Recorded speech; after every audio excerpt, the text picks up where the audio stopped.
Hello बच्चों, चलिए प्रश्न को देखते हैं। प्रश्न दिया गया है हमारा, बोला गया है यहाँ पर ऊंची आवृत्ति की ध्वनि बेसिलर झिल्ली में कहाँ पैदा करती है, यानी कंपन कहाँ पैदा करती है। पहला ओवल विंडो के पास, दूसरा हेलिकोट्रीमा के पास, तीसरा कॉकलिया के मध्य, लास्ट में ओवल विंडो से लेकर हेलिकोट्रीमा तक। सबसे पहले इस प्रश्न का हम देखेंगे मुख्य अवधारणा।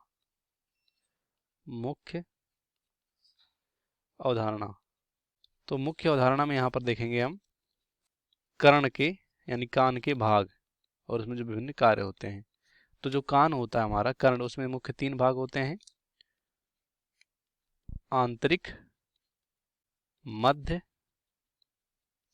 और बाह्य। 3 भागों में बटे होते हैं।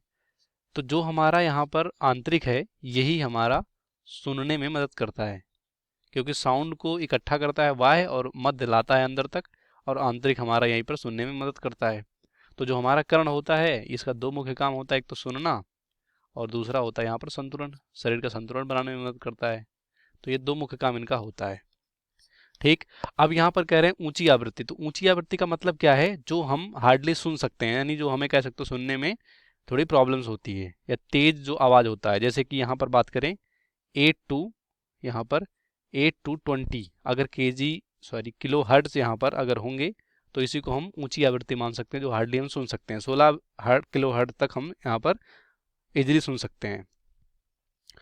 तो यहाँ पर जो ऊंची आवृत्ति की ध्वनि होती है बेसिलर झिल्ली, तो बेसिलर झिल्ली कहाँ होता है, जो हमारा यहाँ पर आंतरिक कर्ण हो, जैसे कॉकलिया बोलते हैं। क्या बोलते हैं?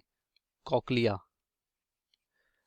कॉकलिया में ही यहाँ पर कॉकलिया में ही यहाँ पर हमारा जो बेसिलर झिल्ली होता है। अब कॉकलिया में यहाँ पर क्या होते हैं, ओवल विंडो। क्या होते हैं? Oval window. ओवल विंडो के पास में ही यहाँ पर जो हमारा कह सकते हो बेसिलर झिल्ली कंपन पैदा करता है। तो हम कह सकते हैं कि ऊंची आवृत्ति की ध्वनि जो है कॉकलिया में बेसिलर झिल्ली में कहाँ कंपन पैदा करती है, तो ओवल विंडो के पास। तो इसका राइट आंसर होगा कि ओवल विंडो के पास से यहाँ पर हम जो बेसिलर झिल्ली में कंपन होता है वो यहाँ पर देखने को मिलता है।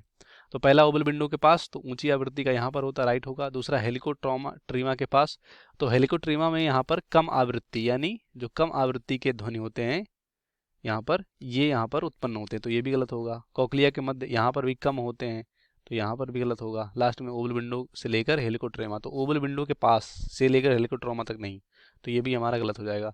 इसका राइट आंसर पहला होगा, बाकी सभी गलत हो जाएंगे। उम्मीद करते हैं आपको प्रश्न समझ में आओगे। धन्यवाद।